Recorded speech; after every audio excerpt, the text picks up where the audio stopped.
Welcome to A Double and Dice with your host Kim. and Jocelyn. Pour your favorite beverage, Pull up a comfy chair. because we are ready to roll.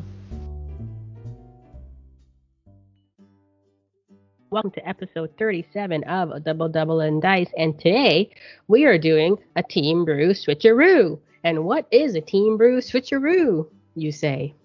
What is a Team Brew Switcharoo that I say? No? That's not what I'm supposed to say? Pikachu. I don't know. No, actually. So Team Brew Switcharoo is a article that our fellow Jourdo, Matt, has been writing. You can visit our website at dm-north.com. Under team building, there's something there called Team Brew Switcharoo. So what it is pretty much is he hits random on the team building website, which is tb-dot. See, I'm thinking dash because of our website. tb.dicecoalition.com. And there's actually a random buys button there, which I've never noticed until like recently. Can you believe it? I never noticed that button. I can believe it. So you hit that 8 times, and then there's one to actually randomize your basic actions as well. So you hit that twice, and you pretty much get a random team based on what you select. So if you selected no format, modern format, golden, whatnot, or if you took out some of the sets, so you can want specific sets or affiliations or whatnot, you'll set it up and then hit the random button. So where does the Switcharoo come in, Kim? So the Switcharoo, and these are the rules for this. Once you build your team using the randomize, you're allowed to switch out 4 cards from that team, and then you pretty much replace them of what you've seen fit or what might work better based on what you got. So what's our rule going to be, Kim? How are we So going to build this team? We're going to be doing modern, unrestricted, meaning we're just doing modern and just going to blindly pick 10 cards. Are you ready for it? I'm ready. All right. Our first card, I do have it on modern. Yes. Everything is selected. We First got card. Sage, Xavier's Mole, 3-cost shield. When Sage is KO'd, corrupt 3. Oh, I like this one already. Okay. Next Hit one. the random button. Watchtower, JLA Satellite, 3-cost bolt. Prep a die from your bag.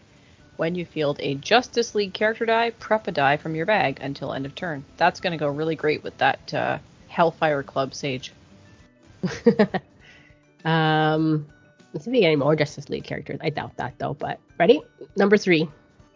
Loki, Throne of Contention, 5-cost mask. He has a tune. And that's it. That's pretty expensive a tune. Yeah. Number 4. Manchun, Clone Wizard. Hey, we just talked about this one. He has experience. He's a 4-cost bolt. While Manchun is active, when you use a basic action die, deal 1 damage to all opposing character dice. Manchun doesn't count as an adventurer. This effect can't be ignored or swapped. Number 5. Stompa. Oh, boy. 9-cost fist. Range 2. When fielded, KO target opposing character die and return it to its card. I think I already know what I want to switch That character cannot be purchased next turn. All right. This is number 6. Warbiker, Zog off. While a Warbiker is active, prevent all damage from the range ability to your orc character dice. Which is interesting because Stomp is an orc. Mm-hmm. And has range. All right. Number 7. Istrid Horn, Moneylender.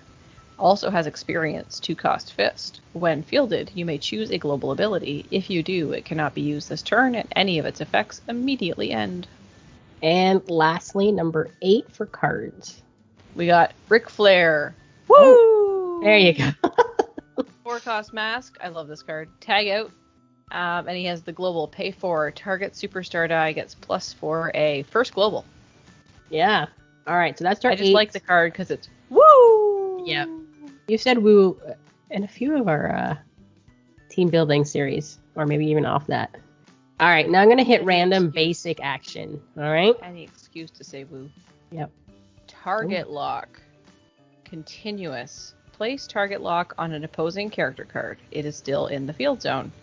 Each time your opponent draws that card's die during their clear and draw step, they send it to their use pile, and you prep a die from your bag. At the end of your opponent's clear and draw step, send target locked to your use pile. All right, and last basic action. Poker Night, basic action card. Gain 1 life. You and your opponent each roll a die from your use pile. Each player who rolls a character face gains 1 life. Return those dice to the use pile. You may only use 1 copy of Poker Night each turn. I've actually never played with either of these 2 basic actions. No, me either. Okay, so that's our 10 cards. They are all over the place. Yes. Is there any sort of theme you're seeing here, Kim? Well, we have an experience theme. We have 2 cards that have experience on it. And I mean, Stompa and Warbike is really only affiliation is probably the only thing I'm familiar with them.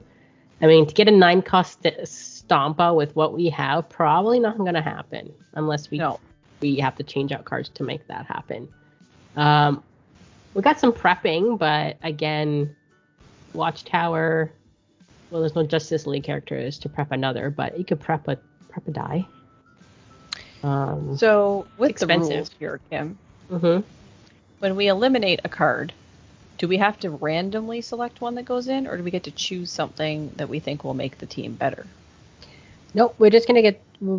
Sounds like from this we get to choose what we would like to make the team better. Okay. So I'm going to nominate the first card to eliminate from this team building challenge as to be Watchtower JLA Satellite. Yeah, unless you're gonna build a Justice League team. But there isn't any other Justice League teams that we have here. No. And I think we need to build around something that's here. So my first nomination for removal would be Watchtower. Yeah, I would agree with that. Also, I probably don't think Loki would work. I mean, he's a 5 cost. Are you really going to buy a 5 cost for a tune? Yeah, it's probably not the greatest way to do it. So, and then I'm looking at this and I'm thinking, okay, when Sage is KO'd Corrupt 3, which is fun because you can like totally mess up your opponent's bag. Yeah. But you don't have any way to KO her in this particular way. No. But so, we could put in something to KO her. We could. So I guess maybe what do we want to lean into here? You know, do we want to lean into a Stompa, a 9 cost Stompa? Or do we want to really look more at this experience thing? Mm-hmm. Like, what are you thinking? Let's remind everyone, what is experience? Experience is on adventurers from the D&D set. And it says when you KO an opposing monster, you gain an experience token, which gives your die +1A and +1D. So it's really situational. Your opponent has to be playing D&D monsters to gain experience. Unless you have a card that grants experience in another way. There are a couple of those, but I don't think that that's going to be the way we can lean into this. So really to gain experience, you need to have your opponent be helping you doing this. Yeah.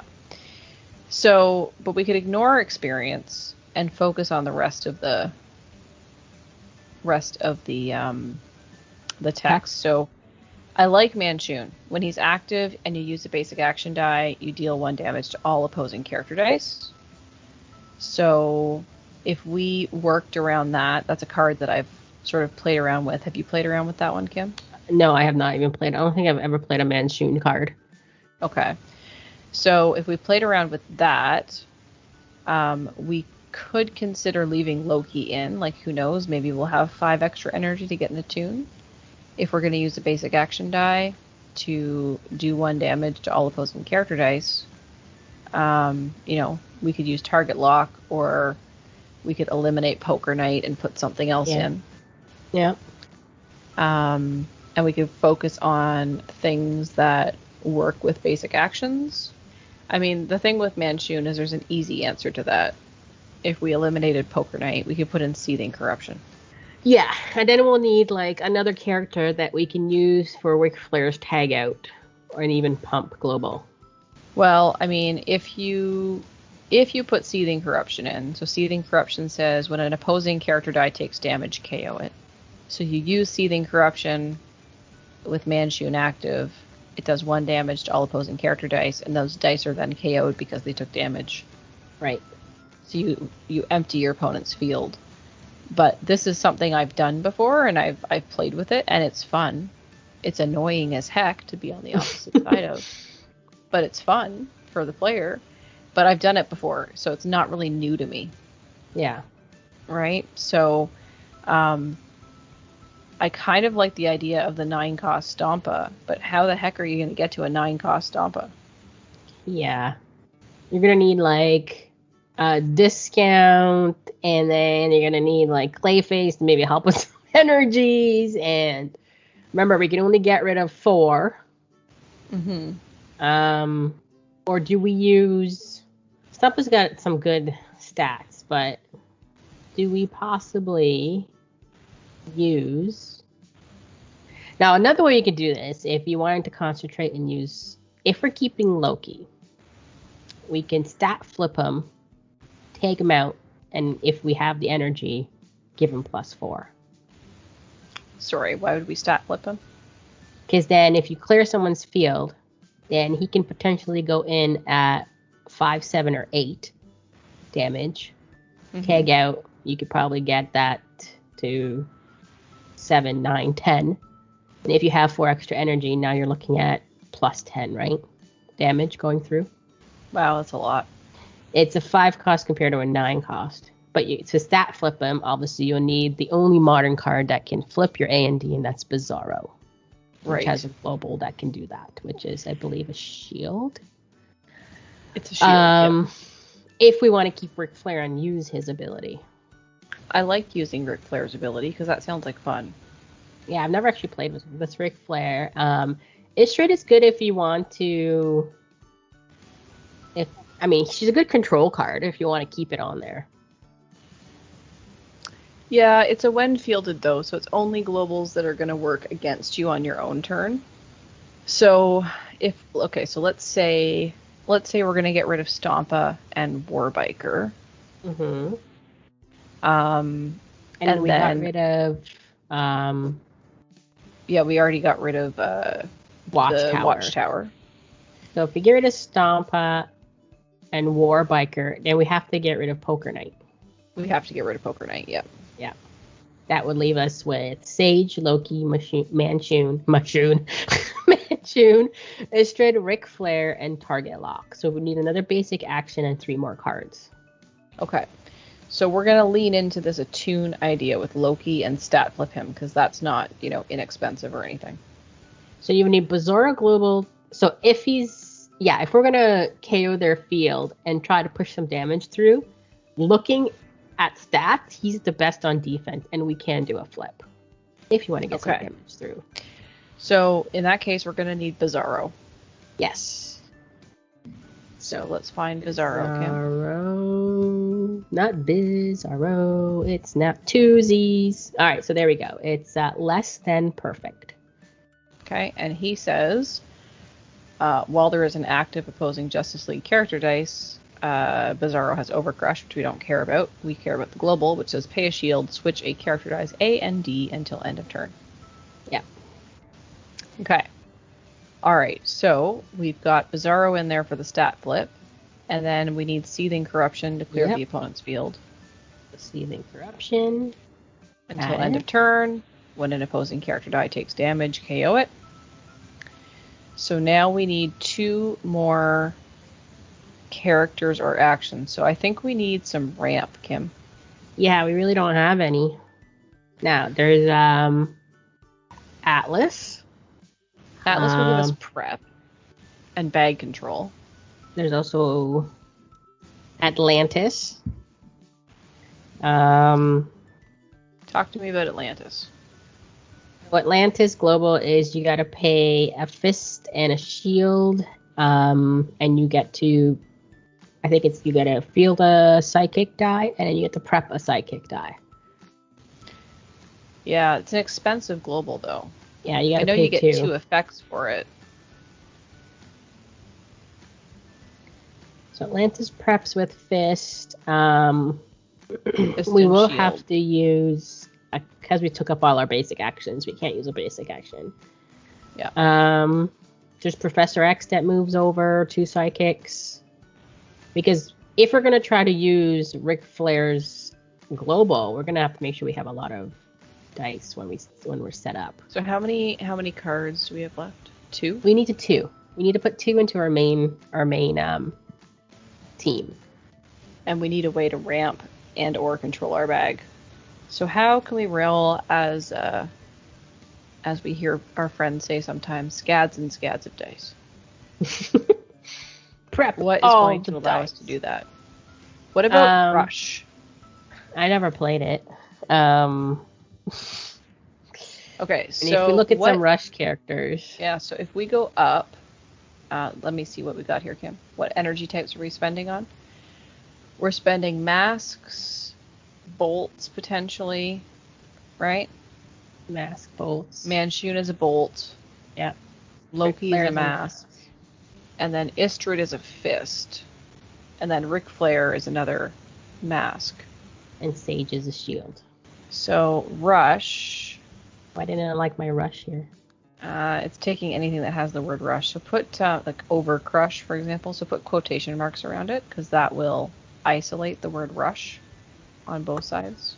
Yeah. Nope, that doesn't do it. I think it has to maybe be the. Let's try this. Nope, that doesn't do it either.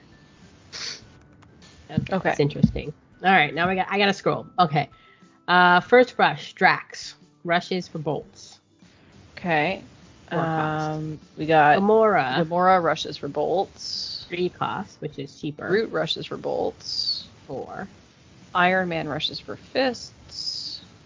But, yeah, we only have 1 fist. Any mask rushers? I don't think so. I think because Rush only came out in the Infinity Gauntlet set, right? Yeah. So we only have Infinity Gauntlet to work with. So I don't think there's any rushing for masks. There's rushing for bolts, there's rushing for shields, and there's rushing for fists. So maybe that's not going to work. What about Swarm? Do we want to try Swarm? Is there even much Swarm? Cheap Swarm in? Yeah, there's the Kree soldier. I played against Kang Swarm, and oh my goodness, he was swarming. It was a WD18 day. Was it this past one? No, last week I think. And he was swarming with Kang and then attacking with the Kang that he had fielded. Yeah. And because they roll back, and he's a 4/5/5. Having 2 up against you, you're not going to take that damage. It was the advantage of crazy. The advantage of the Kang is that it's a mask, and we would need to spend some masks, right? So if it rolls on energy face, then we would get our masks to purchase Loki's, right? Yeah, or I purchased Ric Flair. There's some cheap 2 costs, but they're all fists. The only other mask is Orc Knob at 3 cost. Yeah, and I think the 3 cost Kang is a better value because of the stats. Yes. So I think we go with Kang. All right. Council of Kangs plus Swarm. So that is our first purchase, right? Provided we have a mask. Yes. And we swarm, and like you said, your opponent is not going to be able to take a lot of those. It should be able to keep your Kang in the field so you can continue to swarm. What if... Oh, did we want Nylor? Just so we can KO Sage? Or if we need to KO Kang. I know he won't be able to get... Because what if they don't take it and Kang goes back? We're not going to be able to swarm. But if we KO him, I know it won't swarm, but we could roll masks. Yeah. Roll energy, the other thing I was thinking is, do we consider a Yawning Portal here? All right, Yawning Portal. One that I actually never played with either too much. Look at all these cards that we're like thinking about. Why didn't it not like my Yawn? Oh yeah, because it's an action die. Yeah. Okay. So, Yawning Portal, you have there's 3 versions. So there's a 2-cost bolt, Yawning Portal, Adventurous Clientele. Your character dice are free to field this turn. When you field a non-NPC character die, prep a die from your bag. So that's a non-sidekick, right? Right. Then you have the 2-cost bolt that says your character dice are free to field this turn. Until end of turn, each time you field a character die, reduce the purchase cost of your dice by 1 to a minimum of 1. Dice you purchase this turn are added to your bag. So it's kind of like Big Entrance on steroids. And then you have the 3-cost, which is your character dice are free to field this turn. When you field a non-NPC character die, prep a die from your use pile. So I'm thinking Yawning Portal Comfortable In, because it reduces the cost. It lets you put them in your bag, so you might be able to swarm. And it reduces your fielding costs as well. It really is a strong card. Yeah. I mean, we could try it. The only other thing I have about Yawning Portal is actually being able to field characters that same turn. Yeah, you got to be able to line it up, and that might be difficult with our team. But this is a Team Brew Switcharoo. Yeah. Which means that we have some restrictions, and we can only replace 4 cards. What do you think? So it's either Yawning Portal or Nylor. Yeah, and Nylor has the mass global that allows you to KO a character die. We could go Yawning Portal and not Nylor, because if you want to KO, if you even purchase Sage and want to KO Sage, you could flip her stats, and then she becomes a 1/2/2. So she could be easily KO'd if they don't want to take that, That's a good call out. I think we should go with Yawning Portal on this team, Kim. All right, and it's the comfortable in. Is you could do that, because they're either going to KO her or take 2, 3, 4 damage, right? So yeah, and maybe you won't need to buy her. No, you might not need to, depending, obviously, what you're up against. But there you go, and we're done. Okay, so there we go, Kim. Reviewed. We got rid of Watchtower, Stompa, and then the other white War Biker, and the basic action Poker Knight. Yeah. And we added save this team up, Kim. Yeah, Bizarro, Kang, Yawning Portal, and Seething Corruption as our 4. There we go. Really interesting team space. So we're actually going to play this team. Are we both going to play it, or should we build the second team? Like do the same thing, Switcharoo? Yeah. Or are we both going to play the same team against each other? I don't know. So let's see. I think we should play the same team against each other and see how it goes. Yep. Mirror match. So so now our next goal is between our podcast, we're going to actually play this team, and same team against each other, and then we'll see if it works or not. And then what maybe we could have tweaked, or what we could have added differently or done differently for it. A little different in the Switcharoo, but I actually don't know if Matt plays these teams or not. I don't think he does, right? I don't think he's had the opportunity to play because of the big bad pandemic. But yeah, so I think we'll do that. So we will record the game, Kim? Yeah, we can record it. So we can throw it up on the YouTube.com. The YouTubes of the world. It's a new YouTube channel. It's new. No, YouTube.com. Yes, this is how we make money, right, Jocelyn? Pardon? This is how we make money. We just come up with our own. Absolutely. YouTube.com. It's been a week, Kim. Yes, Jocelyn's had a week. So in our next podcast, we'll come back. And we'll let you know how it went if you didn't watch the video. Yep, and then what we would have done differently. Mm-hmm. Or maybe I swapped out differently or played differently. But yeah, we'll see how it dice goes. Rolled differently. Yeah, maybe we can kind of get a couple games out of it. Yeah. So I think this will be fun. Yeah. This will be fun to do this. So it's kind of a nice tail end to our team building series, because it's not like full on competitive team building, but we have swapped some things out. We've talked about building a win condition in here. We've talked about how we're going to ramp up to that win condition and control our bag, and how we're going to control our opponent. So we've covered a lot of those things that we talked about in our team building series, even though we built a random team.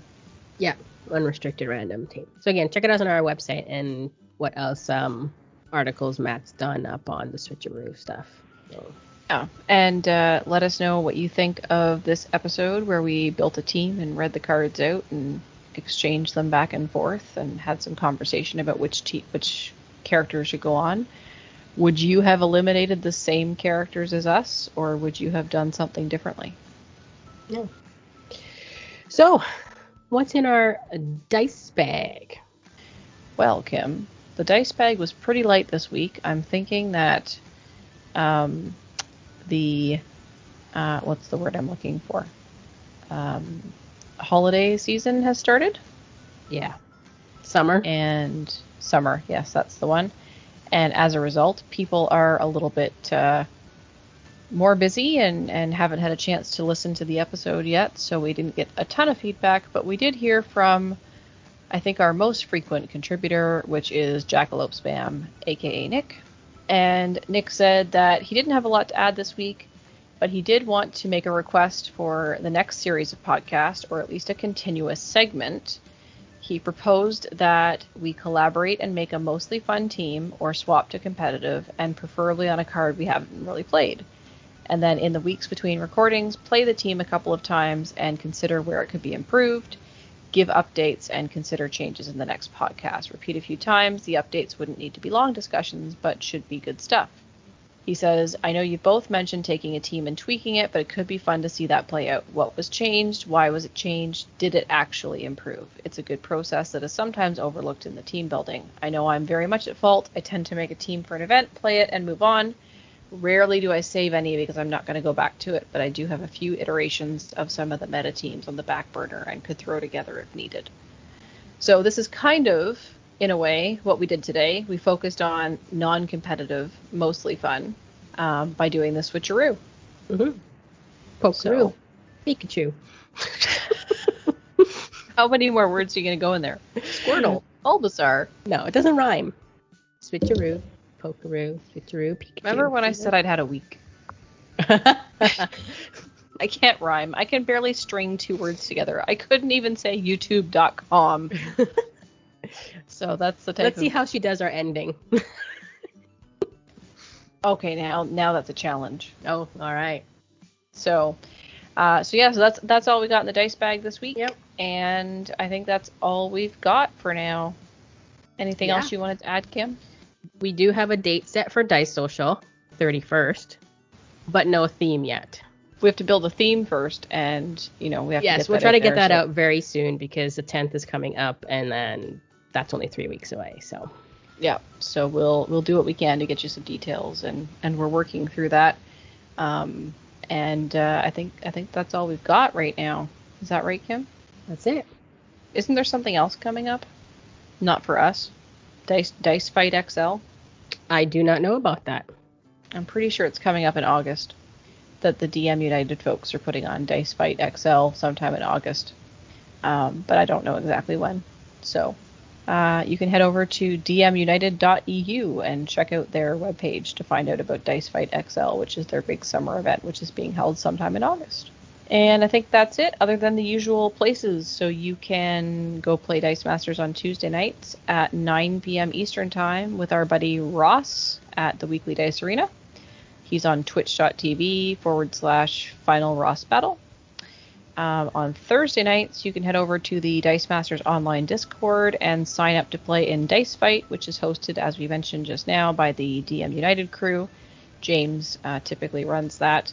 And you can learn all about their formats at dmunited.eu.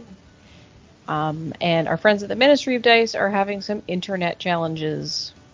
So there are not any Wednesday live streams right now until Chris gets his internet sorted out. But in the meantime, you can still check out their podcasts. They're still counting off whatever, 100 and something. I guess numbers don't matter. Over at the Ministry of Dice on all of your favorite podcast catchers. So I think that's it from a Dice Masters content perspective. So we've wrapped up our dice bag, we've wrapped up our team building, and we're going to find some time to play those teams in the meantime. So watch for those teams to drop on the the youtube.com/dmNorthTV YouTube channel. And I think that's it. So where can you find us? We'd love to hear from you. We always want to hear from you. We want to hear from you once, twice, 400 times. Send us lots of messages. We really appreciate it. So you can reach us by email at dmNorth.com.